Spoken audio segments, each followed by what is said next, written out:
Hello, hi. Yeah, I got Fnaf theories and stuff. That's basically all this video is. So, heard Matpat's retiring. That's interesting news. For some reason, that inspired me to just share some of my own little theories and stuff. So yeah, there's me, myself in the corner right there. So anyway, for the new people who are here, who might find this video why did it just head back to okay, that was strange. Okay, so welcome. Hi, if you're new here, the name's Dandelion, but if you want, y'all can call me Dandy. Just wanted to share a few of my Fnaf theories, ideas, and things that are a weird hybrid of the two. We'll explain that later. Basically to show how I personally interpret the Fnaf timeline and story, purely for my own sanity, because the books exist. The books. We'll get there in a minute, trust me. Some ideas might be a bit controversial, especially my opinions on Remnant. Again, we'll get there. And a few of them might not make any sense. But those are probably going to be more of my, ideas and stuff than the actual theories. Again, we'll get there. But hear me out, and I'll explain it all to the best of my ability. I promise. I will do my best here. I promise I have explanations for everything. And even if you don't agree with me, I hope you'll at least just hear me out and understand how I reached all this. So, how this is all going to be divided up. We'll have 3 sections. First off, section 1, theories. This is self-explanatory. It's exactly what it sounds like. Fnaf theories. This is your, classic stuff, like the when did the missing children incident occur? Let's see. What was going on in Fnaf 4? Stuff along those lines. Section 2 will be ideas. These are just fun ideas about how things might work. It's speculation about things that don't necessarily have to be canon, but they're fun ideas to consider, given a bit of evidence. These might be the parts that are a bit more out there and less, easily explainable. So, and then we have section 3, which is the hybrids, as I'm calling them. They're sort of like a mixture between theories and ideas. Basically, I know this doesn't necessarily need to be canon, but I have some convincing evidence to prove that it could be canon, to me at least. Like I said, these might make more sense to me than they'll make to you. I'll do the best I can to explain, but no promises, basically, that this is going to make any sense to anyone besides me. But you know what? I'm going to share them with you anyway. And here we go, right off the bat. To start off, why I'm ignoring Remnant. Okay, so this might be mildly controversial, but hear me out with this. It is mostly only brought up in the books. Technically, it's brought up in Pizzeria Simulator first, but it's not really explained there. It's more gone into more detail with in the books, and they're more a thing in the books than they are in the games. And as a personal rule, for my own sanity, I ignore most things that come from the books. Most. This is for the more out there or confusing parts of the books. The stuff that, doesn't make a whole lot of sense, at least to me personally. And the reason I ignore most things that come from the books is, to put it nicely, the books complicate things. Too much. Why? You see, when we were told that, the books are a separate continuity from the games, that's just my personal philosophy with the books, is just treat them as their own separate thing, at least for the most part. Things like names, certain things that seem to line up with the games pretty well, I might, incorporate those into my beliefs for, the games and use those to craft theories, but that's about it. We're not going to be getting into, a whole lot of the Fazbear Frights books, because I'm going to be honest, I have not read a whole lot of the books, and given from what I've heard, I don't really want to read them. Again, for my own sanity. Reason number 2, it does some things that confuses the timeline, the placement of Elizabeth and the crying child's deaths being one of them. That's actually going to be on here, fun fact. And of course, it just sort of seems sci-fi-ish. It's we could have just kept the explanation as to why everything happens to just regular ghost possession. We could have just kept it there. We did not need to add the sci-fi in there. So yeah, so there's all of that. But wait, I hear you say, Afton doesn't have a motive now, because, like, it's generally agreed that dude, like, with the remnant, that's his motive for a lot of it, to figure out how all that stuff works, right? And now that I've removed it, where's his motive? Well, you see, he does still have a motive. Consider, for a moment, Henry Emily. In the books, and this is one of the few things I take from the books, is that it's mentioned that William is jealous of Henry. Of his success, mostly, I'm pretty sure. If we're going by the theory, like the generally accepted idea that the death of one of his younger children sparked his murder spree, he could have killed Charlie in a grief-fueled rage. Some speculation for y'all, just some things to think about. If Elizabeth is the one who died first, perhaps William viewed it as unfair that Henry still had his daughter while William had lost his own. Especially if we're going by, like, the theory of, like, midnight motorist being Afton and him being drunk when he killed Charlie, so there's that. We're not getting into that, because I just ignore midnight motorist for most of my theories, because I can't even wrap my head around that. And he could have continued killing to ruin Henry's business out of jealousy for his success. It would explain why he continued, despite, having already killed his daughter. He could have continued doing it to try and ruin his business. So we've got that. Cool. With that out of the way, let's get started with Section 1, Theories. So remember earlier how I said that remnant complicated the placement of which of the Afton children died first? So our first theory is, who died first, crying child or Elizabeth? The answer, Elizabeth. Note again, remnant is being ignored for the sake of my sanity. This is one of the few times I'm going to remind you of that. I also had to find most of these off of Google because I have, like, no screenshots from any of the games. I am usually too busy trying to survive in the games to want to get screenshots from there. So these are from Google, along with my own little drawings on there. So, the evidence? There's a whole lot, actually. The empty girls' room in Fnaf 4.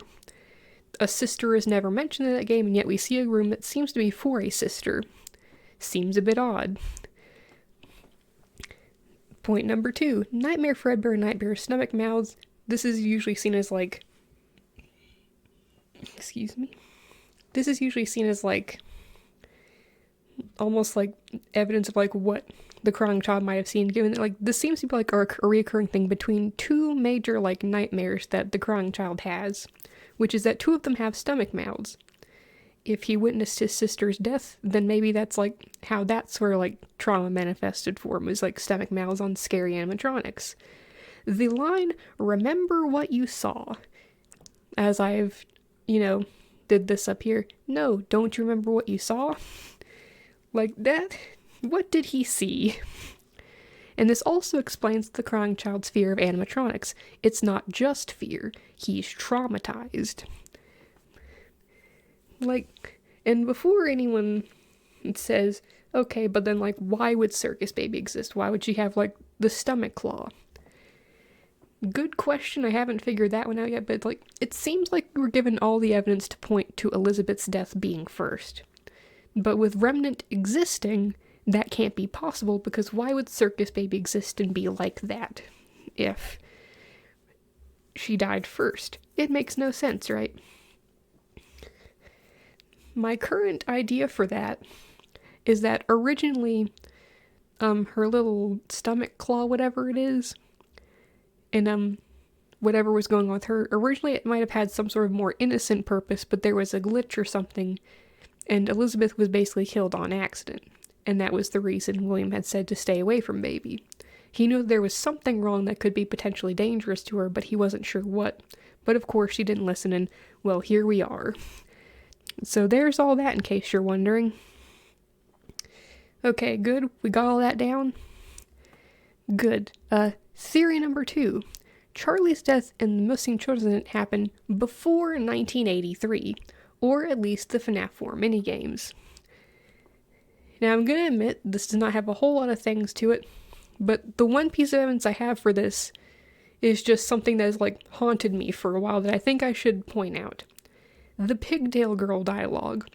You'd better watch out. I hear they come to life at night. And if you die, they hide your body and never tell anyone.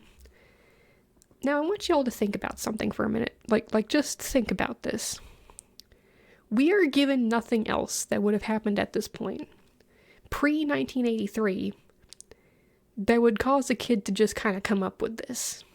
Like, this seems like oddly specific. Like, this fits too closely with what we know happened in the MCI. We also know that Charlie's death would have had to happen before that as well, because of the whole, the whole puppet thing, and y'all know what I mean. So, like, it's also the fact that a kid is spreading this rumor. What if, like, the kids heard, like, the idea of, like, you don't think they hid, like, the kids' bodies in the suits, right? Like, what if the kids just kind of, like, took that and created, like, their own sort of, like, scary story rumor of that? Like, the things coming to life at night. Like, what if that's just from what the kids have heard the adults talk about, and then, like, they piece together, like, sort of, like, the urban legends and stuff? It's like, as I say down here, we're given no other events that would have happened before 1983 that would cause a rumor like this. It's probably only a few points off from what happened with the MCI. Like, the whole they come to life at night thing, like, and it just says if you die, not if you're murdered, if you die, then they'll hide your bodies and then not tell anyone what happened.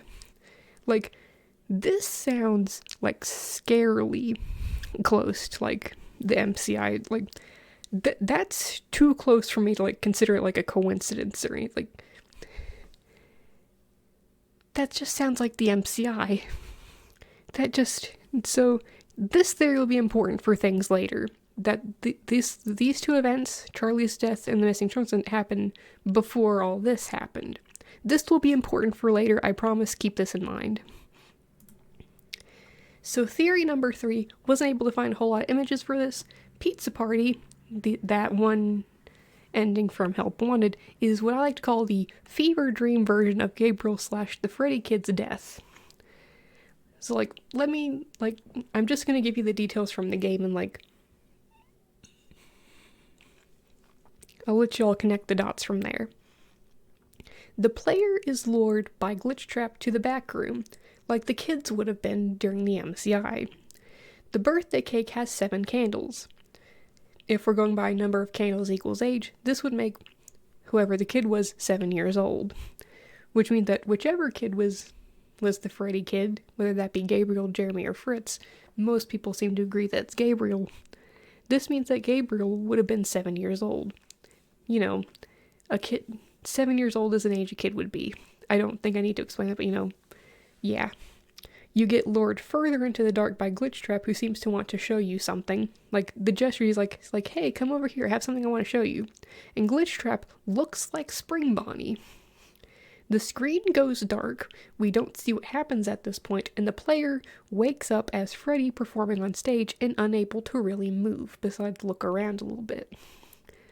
We've also got the phrases that are drawn on the walls, like, do you trust me, follow me, and this way, which seem like phrases that William would have used to lure a child, especially a younger child. So yeah, don't really need a whole lot of elaboration on this one. This is just my personal belief that Pizza Party is basically meant to sort of show us, like, what might have happened to at least one of the kids, specifically whoever the Freddy kid is, so Gabriel maybe. So there's that. Theory number 4. When does the Happiest Day minigame occur? Fnaf 3 or Pizzeria Simulator?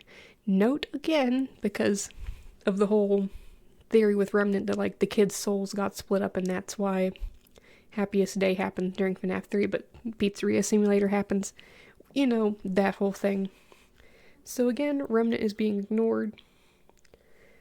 And my answer is Pizzeria Simulator. And here's why. Minigames in the FNAF games can take place during a different time from the game itself is taking place in. It's like the Take Cake to the Children and Give Gifts, Give Life minigame happening before FNAF 2, obviously, as we discussed earlier. Save them happening around when FNAF 2 occurs. We're not exactly sure when, given that incident is talked about during the game, and the Elizabeth death minigame being pre-sister location again, obviously, etc. Just because we've only seen minigames that take place in the past doesn't mean that we can't see minigames that are in the future. If they can happen in the past, then they can take place in the future, is my logic here. Other children are present in the minigame wearing masks that look similar to certain characters from Pizzeria Simulator. We got looks like Happy Frog, Pig Patch, Mr. Hippo, not sure, but maybe Ned Bear, and then Orville Elephant. So we got all that good. And of course, William wasn't gone at this point. It seems like the souls really want him dead before they can move on. Consider, Charlie is seen in the Happiest Day minigame, but is still around during Pizzeria Simulator.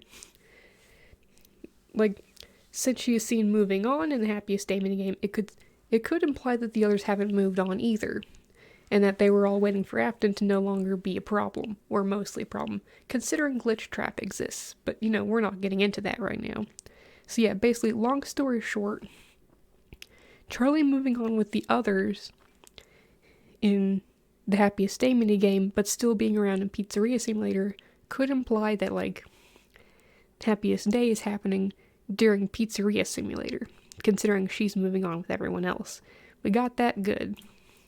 Theory number 5. This one's gonna take me a little bit because I'm not good at wording things, both through speaking and by writing, but Theory 5, we could be playing as either Michael or the Crying Child during FNAF 4, and either way, potentially both of them suffered from the nightmares. Michael evidence. The rooms are very different from the minigames and the gameplay. The Crying Child's room is different from the FNAF 4 bedroom. There's no big closet in the middle of the room. There's only one door leading out into the rest of the house. And the bed is against, and one side of the bed is completely against the wall. It's not you know what I mean? The back of the bed is not the only part that's against a wall, as it is in FNAF 4. And then, of course, this is the one that, the one my brain connected some dots on. Nightmare Foxy is always in the room, and is the only one to do a minor jump scare before doing a major one. Michael used to hide in the Crying Child's bedroom to scare him, and the Nightmare Foxy mini jump scare sound and the sound that plays when Michael jump scares the Crying Child sound very similar to each other, if they're not the same sound. Michael likely feels guilt over what he did, and hence maybe that's part of his guilt that he's feeling is that, he's being scared the same way he used to scare his brother. I have connected the dots. Crying Child evidence. The bedroom looks like a child's bedroom, a younger one.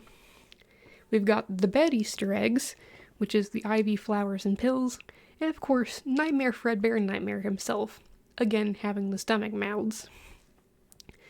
But here's the proof that could either be seen as more Michael evidence, or potentially proof that both of them might have suffered through nightmares.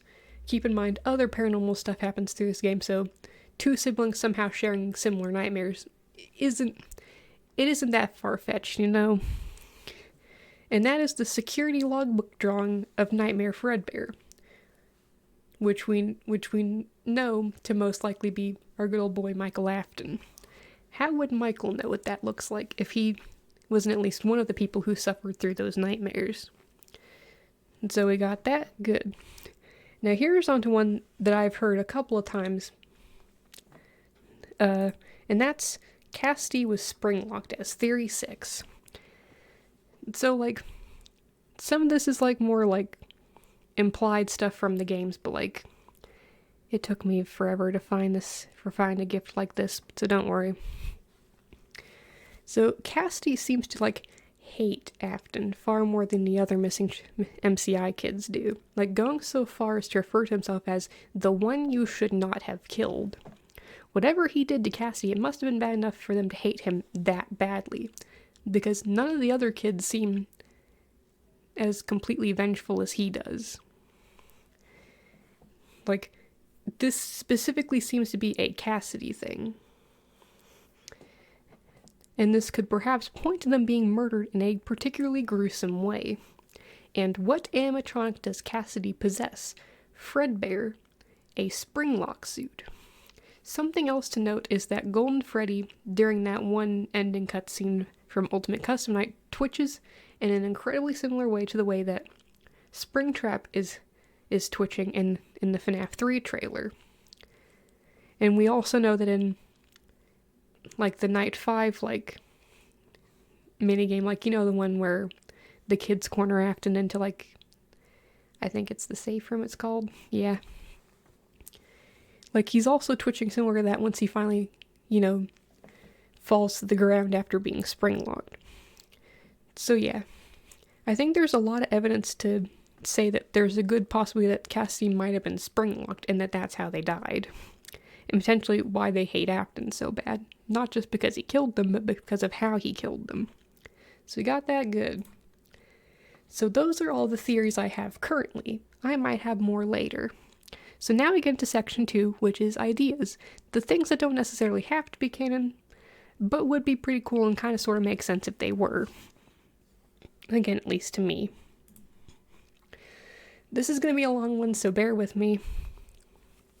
Idea number 1, the Fredbear plush is possessed, possibly by Cassidy.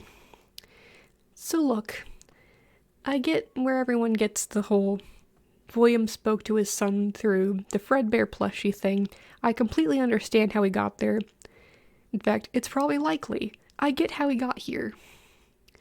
But it's just like, there's some odd things about this plushie that don't make a whole lot of sense for it to just simply be a man speaking through a walkie-talkie and a bear. Like, there's not a whole lot of things that, like, that's not really an explanation for some of these. And so, I know that some people like to speculate that William was probably not the greatest father, which I agree. Most likely, especially after he does all the child murders and stuff. Like, I'm not gonna disagree that, like, he probably wasn't, you know, dad of the year or anything. But, like, why would he want to tear apart his family, like, further than it already was at this point, considering that, like, according to, like, the first theory, Elizabeth would be dead by this point, and we don't even know where Miss Afton is. It's like, it doesn't make a whole lot of sense to me then why he'd try to convince his son, who's already miserable, that his older brother hates him. That just doesn't make a whole lot of sense. Like, ignoring, like, the speculation we have of, like, Afton being a horrible father, like, let's just say that we're best case scenario here. That, like, he's still trying to be an okay-ish father, despite some of the bad stuff he's done at this point. Why would he want to drive his family further apart than it already was? Okay, so we got that point. We've also got the fact that the Fredbear plush, or, you know, as he's also known, psychic friend Fredbear, this doll seems to, like, understand more about this kid's feelings and stuff than I feel William, busy with work all the time, working on robots and committing murders, Afton would realistically know. Like, it's too late. Hurry the other way and find someone who will help. You know what will happen if he catches you. We'll get to this last bit later, trust me. We also have the Fredbear flower. I don't even think I need to explain why that would be on here. Of course, this isn't completely it. The Fredbear plush also encourages the crying child to run away from a man in a Fredbear suit. I feel like this is actually more potential evidence that the plushie might be possessed because, I must reiterate, let's say that William probably knows why the crying child is so scared of animatronics. Like, he probably knows what this kid witnessed to have, like, led to that whole thing, right? Wouldn't he want to help his son try to overcome his fears? You know, stop being as scared of the robots as he was? Like, wouldn't he try to help him through all that trauma and stuff? So why encourage your kid to run away from something instead of trying to face their fears, if you know that something most likely is not going to happen to this kid? We've also got the line, you know what will happen if he catches you. So keep in mind, like, let's just say, like, according to, like, the idea that I've presented here, that this is one of the missing kids. Again, like, most likely Cassidy, considering Fredbear. That seems like an interesting line to throw in there. Because at this point, the only sort of, like, animatronic trauma thing that we know that this kid might have so far is just saw his sister get pulled into the stomach of an animatronic. Not specifically, like, fear of being caught by someone in a mascot suit. This seems more like a fear or sort of cautiousness that one of the MCI kids, or Charlie, would have had. Specifically one of the MCI kids. So there's another piece of evidence there. This is also when we see the Easter egg of Afton helping or putting someone into the spring Bonnie suit nearby. That kind of seems relevant here to the entire idea. But of course, with all of this, there's one more interesting thing to think about when it comes to all of this. This would then change the entire context of what is happening in this scene. The Fredbear plush says, "You're broken, we are still your friends. Do you still believe that? I'm still here. I will put you back together." Now this line, specifically these two right here, are going to become interesting due to another idea I have later that we'll get to. But this one, if this is Cassidy that's talking to him, the context changes a bit here as to what exactly is being said to him. This isn't a father promising to put his son back together then. This is a kid who probably just had to witness the animatronic that they possess murder a kid that they've been protecting for who knows how long since they died. So just keep all that in mind. That'll be important for a thing later. Okay, why did it do that? Okay. Idea number 2, Cassidy and Charlie are among some of the older kids, if not the oldest kids. So look, I mean this nicely, but you know how Charlie's just sort of considered the leader of the kids in a way? From my experience with other kids, I just can't see a bunch of kids listening to a kid who is younger than them, personally. And Charlie herself is considered their leader almost. And it's also keep in mind that while in the books Charlie's around 3 years old when she is murdered in the novels, we don't know how old she was in the games. And just personally, she looked to be older than 3 years old. I don't know, she doesn't give the vibes of a 3-year-old in the games. She seems older than that. Then of course we go on to Cassidy. Cassidy is mostly just purely vibes, but what if that's another reason why Cassidy is so angry at William is because they know exactly how screwed up their entire situation is. That this man killed them in a brutal way. They also what if they also understand the extent of what he's done and how messed up it is, what damage he's caused. This would also go along with my idea of them potentially possessing the Fredbear plush, given that the plush seems to be guiding and almost protecting the crying child. So we got all that? Good. Hear me out. Hear me out, okay? I know this seems a bit wild. The MCI's bodies were found in 1985. But first, let's look at these. And so, the first one on the left here, this is the one that talks about how the blood and stuff was leaking out of the robots and how parents were complaining about the smell. And about how the police were called. And then the next one immediately following that one talks about the restaurant's closing after a tragedy that took place.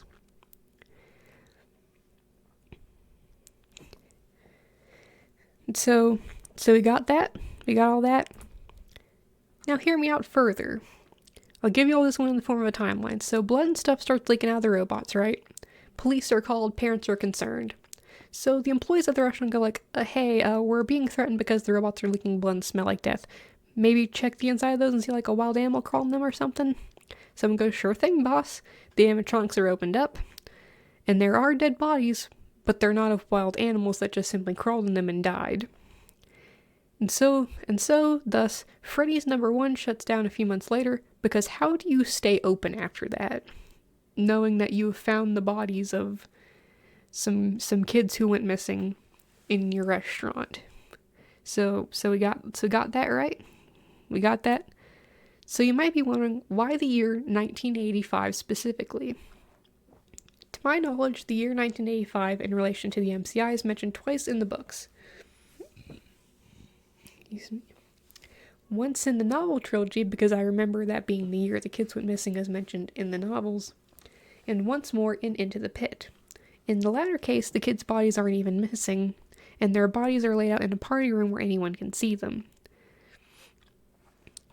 Maybe, what if instead of this being like saying, hey, 1985 is when the kids were murdered, it could be symbolic in the books of a different major event within the games. Not the deaths, not the murders, but perhaps the discovery of their bodies. See also theory number 2 of the missing children happening pre-1983, or at least before the Fnaf 4 minigames. So basically, long story short, after a few years of them being missing, blood started leaking out of the robots, and then the bodies were discovered after, they were kind of forced to check it out. So we got that good. Okay, this one is purely just me being upset that Sammy was both forgotten in the books and the games. So idea number 4, Sammy Emily could be the FNAF 3 Night Guard. And it's this guy from the books. For those of you who are unaware of who Sammy Emily is brought up in the novel trilogy as being the twin brother of Charlotte or Charlie Emily, the girl who in the games is the one who possesses the puppet, and in the books, well, the novel trilogy at least, is the main protagonist for most of them. Spoilers for the novel trilogy if you want to read it. So, yeah, you know what, never mind. All you need to know is stuff went down. So, we never technically learn who the protagonist of FNAF 3 is, even if it is implied to be either Henry or Michael. Henry because of arson reasons, and also freeing the kids, and Michael because, well, Fazbear Frights is seen burning down the end of his monologue in Sister location where he's talking about going to go find his father. And so, there's all that. And this could be a parallel to the novels, about Charlie getting involved with Freddy's, trying to learn more about her and her family's past, as well as what happened to Sammy in the books, all while dealing with Afton, and that this could be the game's parallel to that. Sammy getting a job at Fazbear Frights in order to find out what happened to his sister, and about what happened to her murderer. And okay, yes, this is also me just trying to get Sammy involved in the lore because he's just kind of forgotten in the books and is just ignored in the games and not even mentioned. He deserves better, so I think it'd be nice if he got involved with being like the only night guard who we have never really truly gotten a name for. We're not counting FNAF 4 because could be the crying child, could be Michael, and all that. He's the one person who don't really have any. This is the one here who don't really truly have a clue of who it could be. But we are split between Henry and Michael. But think about it. It's Sammy Emily. Thanks for coming to my TED Talk on this. And moving on. So section 3 is the hybrid section. This is the stuff that doesn't necessarily need to be canon. But I have some evidence to prove how it could possibly be. And these are the ones that tie into previous ideas and theories, and even combine some of them together to create these ideas. So you ready? Here we go. So hybrid idea number 1, Cassidy's body was discarded in a lake.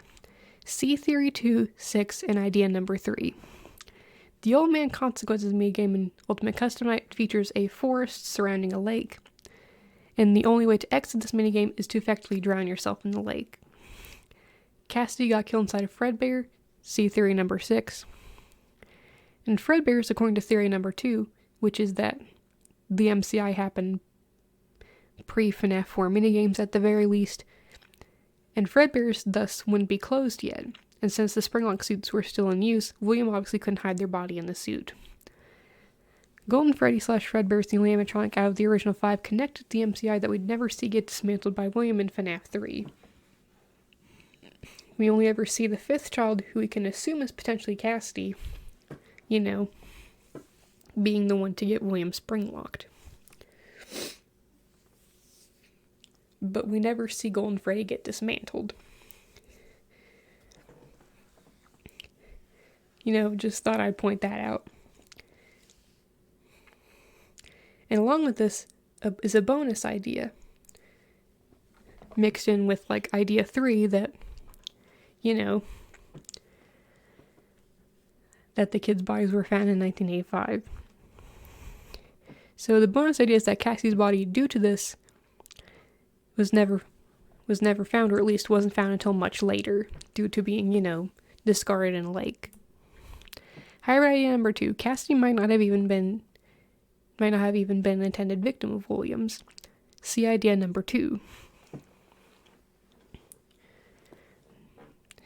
which is that Cassie is potentially one of the older kids in the group. So point number 1 is that Cassie calls himself the one you should not have killed. And 2, if Cassie is in fact one of the older kids according to idea number 2, then they might have been too old to really be lured by William. So how did they get taken somewhere else and killed? Some possibilities. William had tried luring off a sibling or friend of theirs, and Cassie had noticed and attempted to confront him about it. Cassie had seen him trying to lure off another kin general and had followed him out of suspicion and curiosity. And finally, third idea, Cassie had probably been roaming around the restaurant alone, on their own, and William had abducted them to go murder them somewhere else. So we got all that? Cool. Hybrid number 3, and this is the one where I said that theory number 2 and idea number 1 were going to be important later, which is that the missing children's assistant kids were friends with the crying child. If we go by theory number 2, that the MCI happened at the very least before the Fnaf 4 minigames, then it's not impossible that the MCI kids and the crying child knew each other. Mix this with idea 1 that the Fredbear plush is possessed likely by Cassidy, and it makes things so much sadder. Think about how this would entirely change the context of the deaths cutscene with the crying child. Like, we're still your friends. Do you still believe that? And I'm still here. I will put you back together. These would now be the words of an older kid who potentially had been close with this kid before their own death, who was putting him back together the only way they knew how, by helping him possess the very robot that killed him, much like it had killed them. This does make the Fnaf 4 minigame sweeter in a way. Cassie was looking out for a scared kid and trying to help him get through a rough patch in his life. With pretty much all of his loved ones getting killed, with the exception of his older brother, who was bullying him. Although this does mean that, at best, William might have unintentionally messed his son's life up more than it already was. I reiterate, this is the best case scenario, and that he had unintentionally done this. These just happened to be the kids that he lured away, and that they just happened to be his son's friends. So, best case scenario. Hybrid number 4. The puppet's voice is actually the voice of younger Charlie. Basically, Charlie helped her dad by pre-recording some voice lines for his robot. Okay, this is gonna be a lot, but hear me out. Charlie is Henry's daughter. We know this. Henry created the puppet. In Ultimate Custom Night, the puppet's voice sounds like a very young girl's voice. Related to this, some of the puppet's lines sound like they're coming from the puppet itself, but others sound like Charlie is speaking through it. In the novels, from my memory, and also supported by this fun little picture from the graphic novels that I found, Charlie was interested in robotics since she was little, and if her personality was similar in the games, it might mean she would have been interested in the same things. Am I going crazy, or was it a thing in the books that, Charlie was going to school to, learn about, robotics or something? And, wasn't it another thing that she used to hang out with her dad in, his workshop a lot? Or am I wrong about this? And, of course, here are some quotes from the puppet from Ultimate Custom Night. The first one, as I note, sounds like a quote from the puppet itself. You guys know how, for some of the animatronics, some of them have lines that sound like they come from the animatronic themselves. Just a taunt from the animatronic, while others sound like they're related to the spirit or something, related to Cassidy in some way. You know those where it sounds like some other thing is speaking through the robot? So, the first one sounds like one of those animatronic taunts from the puppet, whereas the other ones sound like they might have come from Charlie herself. The others are under my protection, referring to how she tried to protect the other kids, and I recognize you, but I'm not afraid of you, not anymore. Sounds like Charlie talking about, her death and stuff. So, my conclusion that maybe she helped Henry out when she was little by recording some lines for her father, because we don't know exactly when Henry started working on the animatronics, and that Charlie could have been pretty young when he was working on them. So there you go. There's that. Thanks for coming to my TED Talk, y'all. Thanks for listening to all this. Hope y'all enjoyed it. And P.S. No, I'm not going to become the next big FNAF theorist. I don't have time for that. I'm not even sure how Matpat had time for that, to be honest with y'all. But who knows, maybe I'll share my thoughts on some theories and stuff. This was pretty fun. Keep in mind, I'm not saying that my theories are right. I'm sure they all have some holes in them they have some holes is all I'm going to say. But I hope y'all enjoyed listening to these. I enjoyed ranting about a few of these. And yeah. And so, who knows, maybe I'll do another one of these with some more of my thoughts. It'll be an entirely different presentation though. But yeah, I hope y'all enjoyed this. We're gonna ignore the fact that I've been gone for a couple of months. We're not getting into why. It's a lot of stuff happened. Too tired to make videos, for example. But yeah, hope y'all enjoyed. Who knows when I'll be back next time? Who knows when I'm gonna stream again? But yeah. Goodbye, y'all.